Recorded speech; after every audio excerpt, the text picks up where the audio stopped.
Okay, welcome everyone to our Bible study on the Gospel of John. Very excited to get started once again. We had a little hiatus there, Bible study hiatus over the after we had finished the book of Genesis, and we were trying to get some other ministries up and going. We're trying to obviously during this time of the pandemic, you know, test some new things out with the Sunday school program. We have a new initiative with Sunday school and things like that. So we thought it was a good idea to kind of take a little break, let those things kind of stabilize, and then now we're happy to get started once again.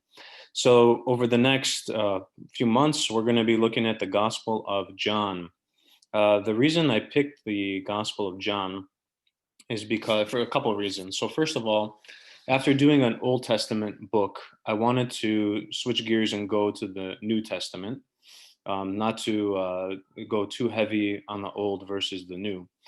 Although I love the Old Testament and I could talk about it for years. I mean, that it's fascinating, but it's the reason the Old Testament is as fascinating as it is because of the New Testament. Everything is fulfilled. Everything in that we find in the Old Testament is fulfilled in Christ in the New Testament. So I think it's good to kind of go back and forth, see where the two texts, meaning the Old Testament and the New, kind of you know build on one another and fulfill one another. So that was the first reason I wanted to go New Testament. There's a direct connection to the book of Genesis at the very beginning, which we may discuss tonight. It may be next week. So I thought it was fitting to go from Genesis, having completed the book of Genesis, to go to the Gospel of John. And also, I like John because it's a gospel. It is a gospel book, but also it's different. John is, and we'll talk about this a little bit more. John is not like the other three gospel books that we have in the scriptures. He's a whole different. The character of his book is completely different. So I appreciate that about him, about his writings and his gospel account. And so I thought it would be worthwhile, since many of the stories and the parables and the miracles that we're used to hearing and that we know are in the other three gospels. I thought it would be worthwhile to look at now John's gospel and see what we can draw from that.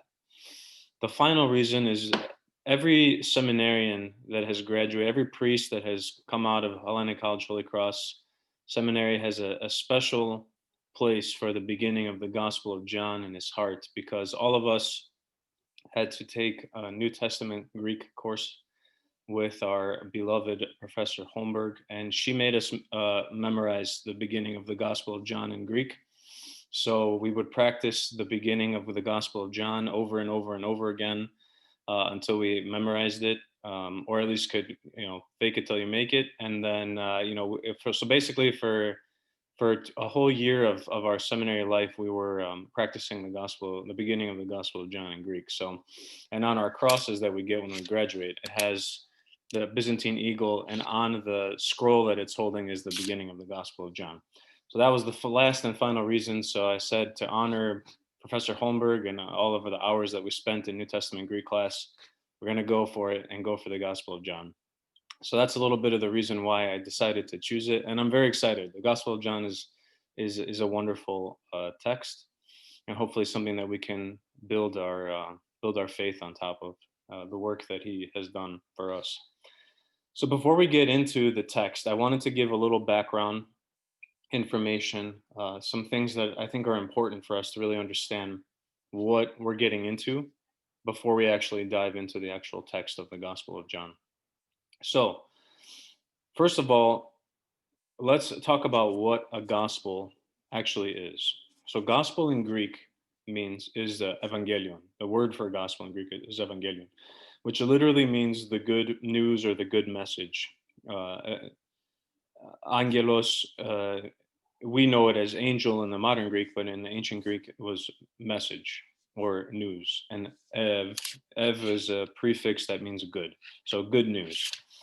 But this is also a type of writing from the ancient world, the Greek and Roman world. It was a genre, an evangelion, so to speak. An evangelion was an official decree or a message that would come from the king or the emperor. particularly when he was coming to enter into a city, and it would be an announcement that the king was coming to the city that they were, that the messenger had journeyed to, and he would list all of the accomplishments of the king or the governor or the emperor, whoever this was. So, in other words, the messenger would arrive, he would open his, scroll, and he would announce that, Governor Caius is, coming into the city, he who defeated the Babylonians on the field of battle, and blah, blah, blah. And he would list their military accomplishments. And it would prepare the people to receive whoever this very important person was in their midst. And so in other words, the emperor or the governor or whoever, the king, would send this messenger so that the people could make ready for them to arrive and to announce their achievements in war. Many times it was the good news because it meant that the war was won, that the battle had been won. And so in the New Testament, the same word is applied to the message of the gospel, the message of Jesus Christ. It's the story of the victory of Jesus Christ, of the victory of God over his enemies. In the ancient Greco-Roman world, it was the Evangelia, the good newses. It was always done in plural, Evangelia. But in the New Testament, it is the Evangelion, used in the singular, to show that this is the victory, this is the story, this is the accomplishment, this is the king that's coming into our midst. And we're being told now to prepare to receive him.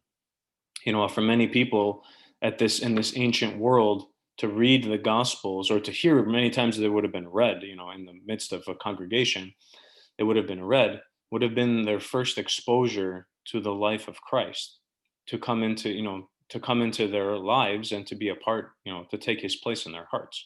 So our job as listeners, as readers, as students of the Gospel of John, is to hear the message of the coming King and to prepare ourselves for his coming.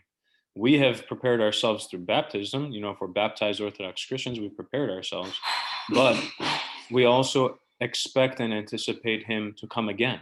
And the same writer who writes the Revelations at the end of the New Testament is this same writer that we're going to be studying now, the Gospel of John. John writes later the Revelation, the prophecy of the second coming, essentially. So that's what we're talking about. When we use the word in Greek evangelion, when we use the word gospel, that's what that means. It's an announcement of the achievements, not of a king, of an earthly king, but of the King of heaven. It's the achievements of God, the victory of God over his enemies, and to prepare ourselves for his coming into our hearts. This same theme of the achievements and the victories of God is prevalent in our churches, the way we build our churches, the way we do our not Byzantine, but the way we do our church art, the way we do music, the way we serve the liturgy. It's a theme that it comes up again and again and again, that God has achieved the victory for us, not just over, the enemy kings that will take us over and make us slaves, but over sin, the ultimate slave driver, sin, and eventually death. So that's what we're talking about. So we're going to be reading the gospel according to John. And that's another important, I think, distinction to make too, is that we talk about the gospels, meaning the four gospel books, Matthew, Mark, Luke, and John, but it's one gospel. There's only one gospel of Christ. They're all telling the same story. In other words, the gospel according to Mark is Mark's vantage point. It's St. Mark's perspective, and has his particular emphases and things like that on what this gospel is. But John is telling the same story as Matthew and Mark and Luke. It's just according to him versus according to the other gospel writers, the other evangelists. So we have to be careful not to say that our church has many gospels. The gospel is one. The good news is one, that Jesus Christ has come, that God has come to be among us, that he has taught us and healed us, that he has died on the cross, and that he's resurrected and ascended into heaven for the eternal life of mankind. So that message, that story is in the singular. but we have four different accounts of it. So what we're looking at here is the gospel of Jesus Christ from the account or perspective of Saint John.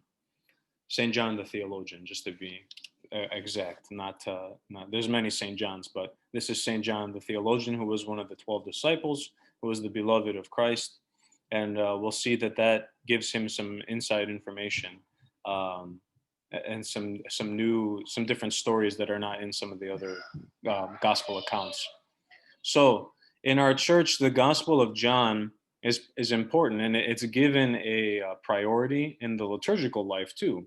When we celebrate Pascha, when we celebrate the Easter liturgy, the Anastasi service at midnight, the Gospel that's read is, or I should say, in the Pascha liturgy, not during the Anastasi service at midnight, but in the actual liturgy, the Gospel that's read is the beginning of the Gospel of John. So it's during the Paschal season that we read the Gospel according to Saint John. So in the church, in terms of preeminence in the church liturgical cycle, John is given priority. He's number one. His gospel begins to be read on the most important day of the year, and it goes all the way. It's read all the way through Pentecost. So it's read during the most important time of the year.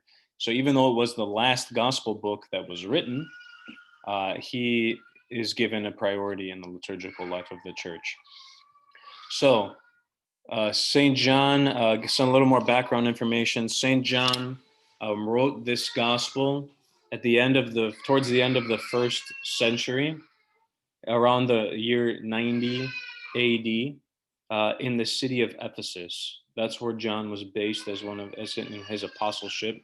He was based in Ephesus, which is in Asia Minor, modern day Turkey, and he was living there and writing. So he wrote the gospel first. Then he wrote his three apostolic letters, which are John, First John, Second John, Third John in the Bible, and then finally he wrote the Book of Revelations, not from Ephesus, but from the island of Patmos in Greece, where he was in exile. So, at the time that he would have written the Gospel of John, he would have been an older man. Obviously, around the year 90 AD, he probably would have been 75, 80 years old. And that's the time that he would have written the Gospels, and he would have had access to the other Gospels as well. By the time John was writing, the other three Gospels had been already written and were circulating, and so John, the biblical scholars believe that John already had access to the Gospel according to Matthew, the Gospel according to Mark, and the Gospel according to Luke. So other sources of information for the Gospel of John, he would have, at that time when he was in Ephesus, he would have had the Panagia with him. He would have had, the Virgin Mary would have been, of course, at the end of the Gospels, we read the account of Jesus on the cross giving Mary to John as his mother and John to Mary as her son. So John took care of her for the rest of his life. And so when he went to Ephesus to continue his apostolic ministry, she went with him. So she would have been there. And then St. Paul had Ephesus as kind of his home base for many of his missionary trips. So Paul would have been there often and obviously would have been familiar with St. John, and would have been also another, source of information in terms of, what was going on in the church around the world where Paul was journeying. And another important source of information would have been Saint Mary Magdalene. Saint Mary Magdalene, historians believe, was in Ephesus for a time, doing missionary work and the apostolic mission, and so she would have been there with John as well. And that's why the fathers and the scholars believe that in the Gospel of John, we have more detailed accounts of Saint Mary Magdalene's meeting with Christ in the garden after his resurrection, et cetera, because Saint John would have been able to talk with her about those events and get firsthand accounts of them from the people that actually lived them. So St. John didn't write this in a vacuum. He was obviously, obviously he was not just familiar, but he was, had lived for many years with the other apostles.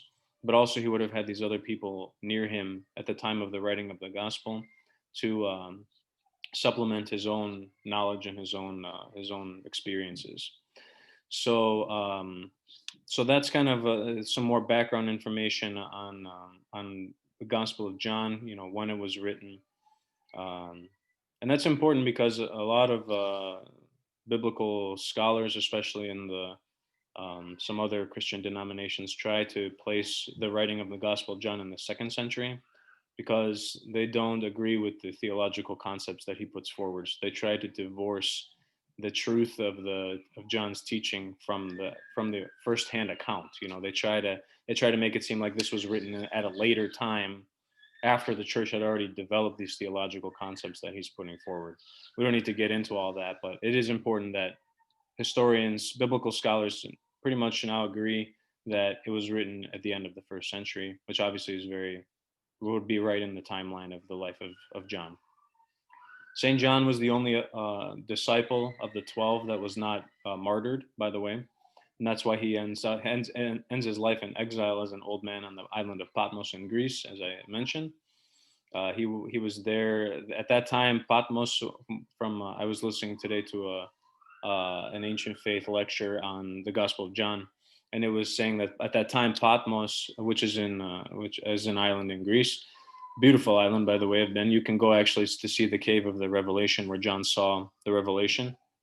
Uh, that at that time it was a salt mine, so he was being sent there to do hard labor, even as an old man in the salt mines.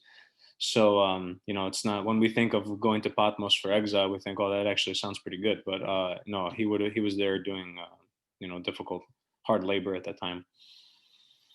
As I mentioned at the very beginning, John's gospel is different.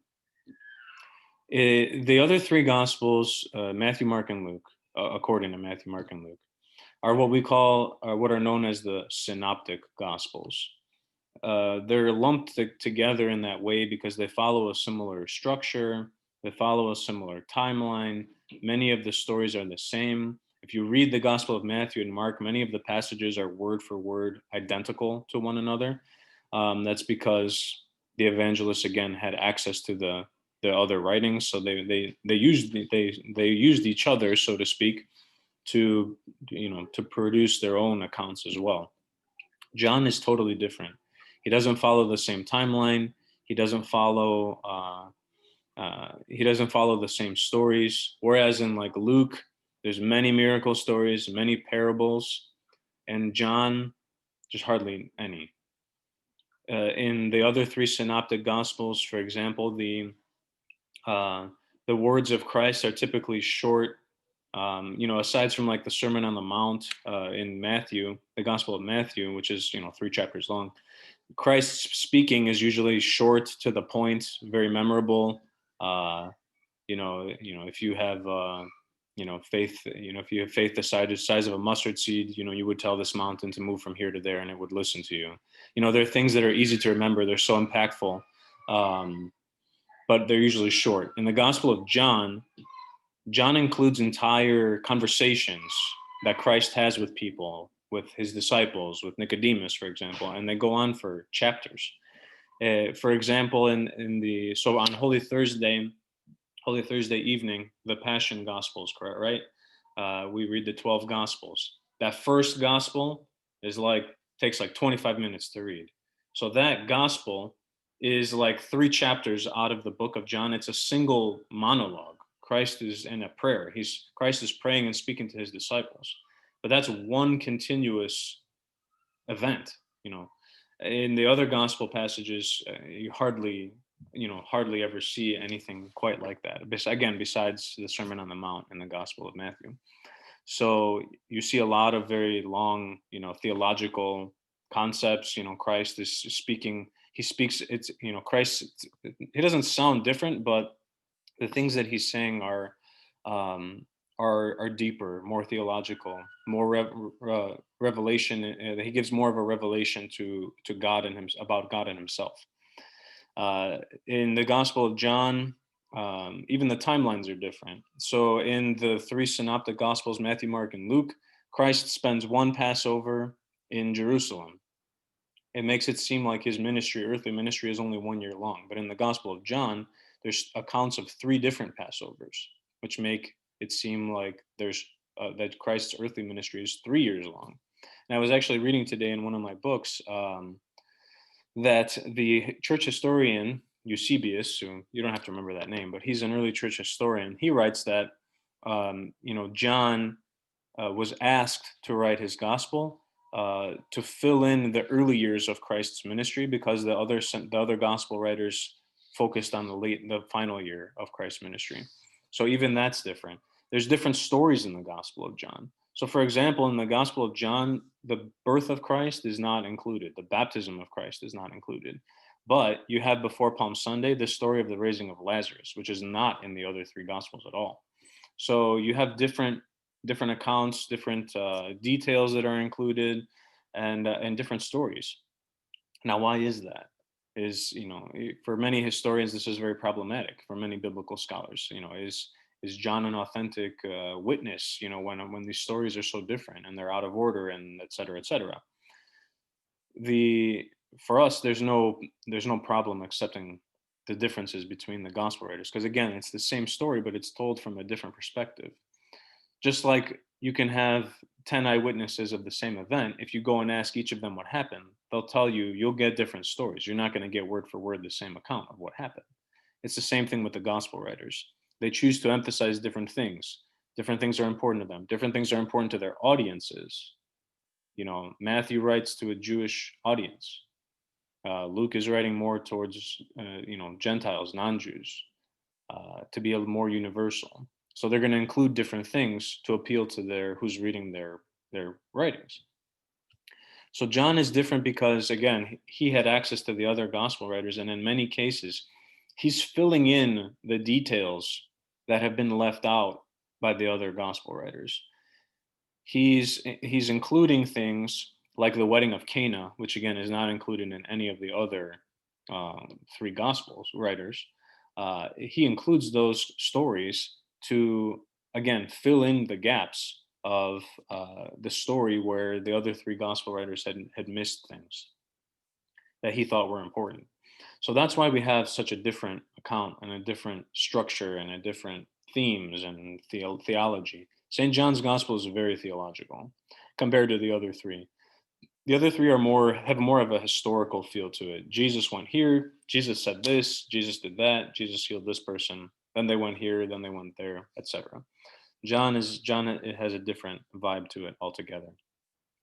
And because of that, St. John is one of the 3 saints of our church that's called theologian. There's only 3 saints in the whole history of the church. If you read, we have books and books of saints. There's only 3 that have the title theologian. So you have John, the apostle, the theologian. You have Saint Gregory, the theologian, who's one of the 3 hierarchs. And then you have Saint Simeon, the new theologian, who lived in about the 11th or 12th century, if I'm not mistaken. So those are the only 3. And he's given this title because of his unique insight into who God is. He has a unique perspective of who Christ is. And for that reason, many times when you see icons of the 4 evangelists, you'll see an eagle next to the icon of St. John. Now, and you'll see there's other, I think St. Matthew has a bull, I think St. Mark has a man, and St. Mark has the lion, and then I think Luke has a man. I could be mixing those up. Mark for sure has the lion. But those come from the prophecy of the gospel. The prophecy of Daniel, the 4 living creatures from the prophecy of Daniel, who then got attached to the 4 gospel writers. And John gets the eagle because his gospel soars high above the others as a spiritual and theological treatise. So that's why if you ever look in churches and you see icons of the 4 evangelists, many times they're in the domes or around the apse of the church. They have these animals next to them. If you see an eagle, that's St. John, because again, he writes the loftiest of the 4 gospels. So any questions so far? If you have any questions, feel free to unmute yourself. Otherwise, we'll begin the We'll get into the prologue, the beginning of the Gospel of John. No, okay, very good. So, and archi logos. See, I told you we had to memorize. We had to memorize the beginning. And archi logos. So John 1, verse 1, the beginning of the Gospel of John. Even the beginning of the Gospel of John shows that it's going to be a different beast than the other ones. Not that it's a beast, but the phraseology. The beginning of the Gospel of John starts with this prologue. It starts with this poetic introduction to the whole gospel. Luke has a little introduction too. If you read the Gospel of Luke, he basically addresses his patron Theophilus, who and he tells him why he's writing this gospel, et cetera, et cetera. It's very short. The beginning of the Gospel of John, the prologue of John, is long, and it encapsulates. Luke's is just kind of like a little greeting. John's prologue, the first chapter of the Gospel of John, really contains the whole message of the book in the first chapter. John gives you a little taste of what you're going to find in the chapters that come after it. And again, it shows a very different entrance, so to speak, into the life of Christ than the other Gospels.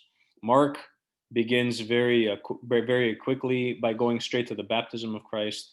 Matthew and Luke have genealogies at the beginning of their Gospels. They go into the birth of Christ. So they're trying again to tell the story in a chronological order, as they received it. John is not trying to do that. He's trying to show who this Jesus is, and again how God has triumphed over his enemies through his Son Jesus Christ. So, the beginning of the Gospel of John, chapter 1, verse 1. In the beginning was the Word, and the Word was with God, and the Word was God. Now, here's the connection to the book of Genesis, because if you remember, and you can go back and watch the Bible study we did on the beginning of Genesis, the Bible begins in Genesis 1:1 with, in the beginning, God created. So in the beginning, God creates the heavens and the earth, right? And everything that's in them. And he creates them from nothing. But in the Gospel of John, John writes, in the beginning was the Word. And the word, again, in that podcast I was listening to, he makes a distinction there that the Greek word for was is not like a one time. It's not like, oh, he was there, at that time.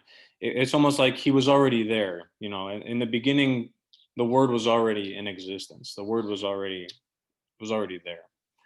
So if you put those two things together, that in the beginning God created, and then in the beginning was the Word, John is making a very clear statement that the Word, this second person of the Trinity as we understand it, that the Word, or Logos, is God. He puts the Word in the place of God.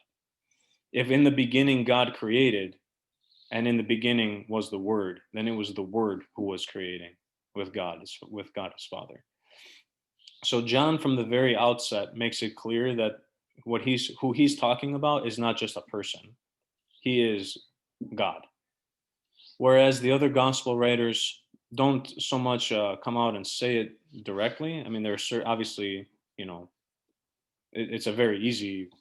They're very easy dots to connect, but they'll show us that Jesus does things that only God could do. They don't come out and say that necessarily that, oh, this is the Son, this is God, right? John just says it. He just comes out and hits you with it. That in the beginning was the Word. Well, if in the beginning the Word was there, then the Word must be God. And he says, and the Word was God. Now, what does this word or logos mean? Why does John choose this particular way to describe the person of the God, the divine nature of Christ? So the word logos in Greek can mean some different things. Of course, it can mean word, the spoken word. It can also mean a pattern of meaning, logic, structure, or a cause of something. So when John calls Jesus the logos of creation, because again, he's making a direct connection to Genesis. He's saying that the word is the reason that everything exists, that the word is the reason, the cause of all that is. The word also in the Old Testament, the word of the Lord is a reference to the prophets, the writers of the prophecies in the Old Testament scriptures.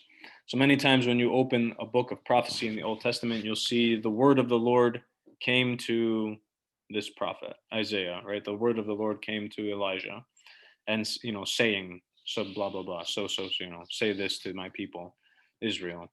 So the word of the Lord would have been the kind of the messenger between God and the prophets, and would have spoken to them directly and would have given them the message to relay to the people. So the Jewish readers of Paul's or of John's gospel would have made that connection, right away, saying that, oh, this John is now connecting Jesus Christ to this very same word of God that spoke to us in the Old Testament. So the point again that he's making is that the word, as we read it in the Gospel of John, was there in the beginning. He was always there. He was the cause of everything. And he continued to be with his people, speaking to them through the prophets, being an intermediary in their lives. He was present in the lives of the people through time. And now, in the New Testament, he's coming to be with his people in a new and unique way. He's coming to be with us as a human, as a man, as the person of Jesus Christ. So that's again, there's even that first line of the Gospel of John is so full of meaning. It's so heavy with important theology and teachings. And again, he says in that first verse, the Word was with God, and the Word was God. So you have here again off the very bat the first inklings, the first little uh, smoke rising from the fire about the Holy Trinity, that God and the Word are two different persons, that they are one God, but they are distinct from one another. The Word can't be with God if He is God, right? That doesn't make any sense. So the Word being with God and the Word being God implies that there's two persons in one Godhead. And of course, we also know from the book of Genesis that the Spirit of God also hovers on the waters. And so we have here the first shadows in the Gospel of John about the Holy Trinity as well, which he'll expound more deeply, especially before his crucifixion, his passion. So so lots of important stuff there in the very right off the bat with John. He doesn't waste any time telling us, who this gospel is about. Because remember, gospel, evangelion, he's telling us about the coming of the king. And this king is not just, again, an earthly king. He is God himself. As we continue in chapter 1, he was in the beginning with God. All things were made through him. Without him, nothing was made that was made. And I always chuckle when I read that statement, because to our modern American ears, it sounds funny that nothing was made. Without him, nothing was made that was made. To simplify it is to say that everything was made by him. He was in the beginning with God, and because of him and through him, everything in the world was made. Now it's interesting because in this verse, which I believe we're in verse 2 now, St. John refers to the Logos now as he. He makes the Logos a person, right? In Greek, I picked up lots of great tips, by the way, from this podcast. If you, it's called the Whole Counsel of God on Ancient Faith Radio. A lot of I rely on Father Stephen DeYoung a lot for his Bible studies. He made this distinction that in the Greek language, there's male pronouns, female pronouns, and there's also neuter pronouns. So if he wanted to keep the word logos as impersonal, as an idea, as an abstract concept, he could have used a neutral word, but he doesn't. He calls him he, aftos, right? He calls him he. He makes him into a person. He doesn't call him it. So now he's zeroing into on this idea that this word of God has come as a person, that he is not just some far off God, some idea of the word of God in heaven, that he is, a personal God that has come to be with us. And so that statement is also important because it shows again that, that he's eternal, right? If everything was made by him, I guess if we use the original phrasing, without him, nothing was made that was made, then he cannot be made, right? If without him, nothing was made, then he himself is not made. He's not created. He's eternal. He's begotten of the Father. And that becomes important in the 4th century when the church fights the heresy of Arianism. Arius taught that that Jesus was not God, that he was created, that he was a creation just like us. And so the Gospel of John here refutes that Jesus is, that God, the Word of God, is not uh, created. He is eternal with the Father from the beginning.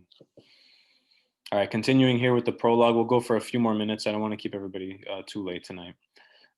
In him was life, and the life was the light of men. So the expressing God as life was a very common phraseology in the Old Testament. The Jews made a distinction. They distinguished their God as the living God, as opposed to the pagan idols of wood and marble and whatever, bronze or whatever it may have been, that the pagans worshipped. These dead gods that really couldn't do anything. So they used, they always referred to their God as the living God, the true God, and the living God. So to call the word, to say that in him was life, was again a very common understanding for the Jews in the Old Testament. So this word, then, this second person of the Trinity, or Logos, he's not just a statue. He's an active, living participant in the Godhead. He's a living God. He's active. He speaks. He does, and his life is the light of men, and that shows again that he was always enlightening mankind. He was always involved in human affairs. He did not distance himself. He did not distance himself from humanity when they had fallen or when they had turned away from him. He was always speaking to them and enlightening them with his life. And then one of my favorite lines of the whole Gospel of John comes next. And the light shone in the darkness, and the darkness did not comprehend it. Many times that word comprehend is translated as overcome it. And I like both. Honestly, I like both translations. That the light shines in the darkness, and the darkness did not comprehend it. Now, when it's understood as comprehend, what it says is that even though the light was always shining into the darkness of our broken humanity, that the sinfulness of mankind kept people from knowing him, that people couldn't understand who God was because of their sinfulness, because of the darkness that was within them. So when John comes to the point where Christ will be, condemned by the Pharisees, he's basically now is answering the question, well, if these men of the law, if these teachers of Israel, knew the scriptures inside and out, how did they not recognize the Christ when he appeared in their midst? And the answer was that they were in darkness, that they couldn't understand him because they were living in darkness.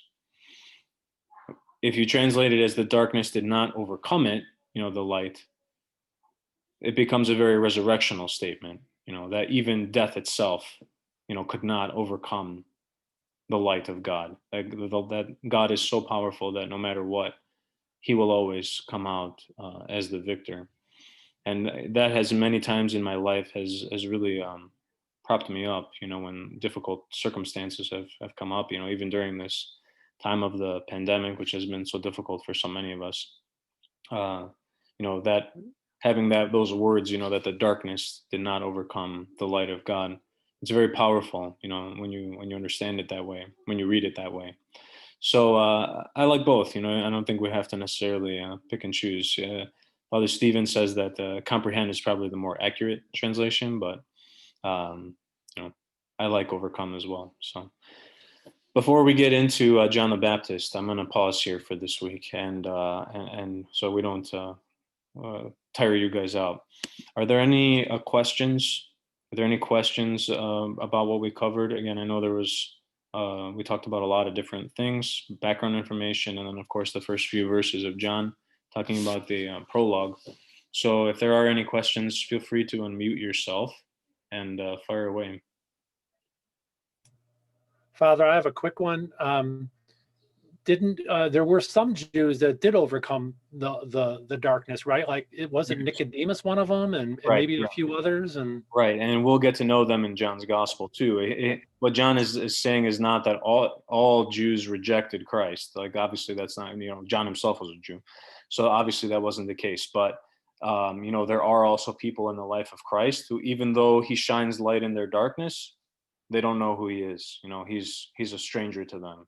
Because they can't overcome their own sinfulness and their own brokenness to recognize who God is. So yes, to your point, it's not like a universal that he's shown into the light of the Jewish people and everyone rejected him. I mean, all the first Christians were Jews, and all of his followers were Jews. His disciples were all Jews. He didn't have any Gentile disciples in the beginning. They go on to baptize the Gentiles and all the nations from there. So yes, to your point, to make that clear, John is not saying that he was rejected universally by the Jews, but he does show that he does kind of how we talked in Genesis, we talked a lot about the role of free will and freedom, that our own brokenness and our own fallenness and sinfulness can keep us from seeing the truth about God and understanding God and receiving his light. And that's a teaching that we have even in our church, and why the church teaches us again and again to purify our lives, to get rid of the things that to tear down the walls that keep us from God and receiving his light. Even ourselves as baptized Orthodox Christians, we in our own sinfulness too can be, can neglect the light of Christ in our own lives.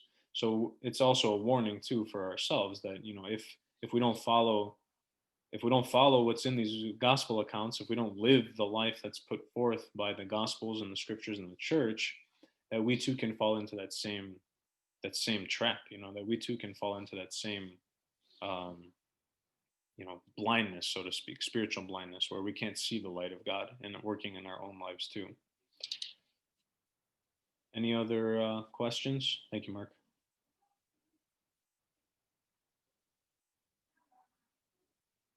Anyone? All right, with that, we'll break for the night. You can let anyone know who was not able to get on the call tonight that I'm going to post the video on so they can check it out on our YouTube channel. Thank you all. God bless. And the plan is next Tuesday night we'll continue at 7:00 once again with the Gospel of John. Thank you. God bless you all. Hey, Father. Yes. Good night. Thank you for the blessing, Father. Real quickly though, maybe think about this. Maybe you could offer an overtime period for those that want to stay a little bit longer for an extra 15 minutes or so. Okay. I know we didn't go till late, but I could. And Paul feels the same way. We could listen to you for hours because it's very interesting. So. Well, we appreciate it. Maybe for next week we can have the late night jam session, so to speak. We can go from there. Right, maybe an early dismissal for those that got things to do and whatever, and okay, thanks, Father. Okay, well, I'll keep it in mind for next week. All right, God bless everyone. Take care. Have a good night.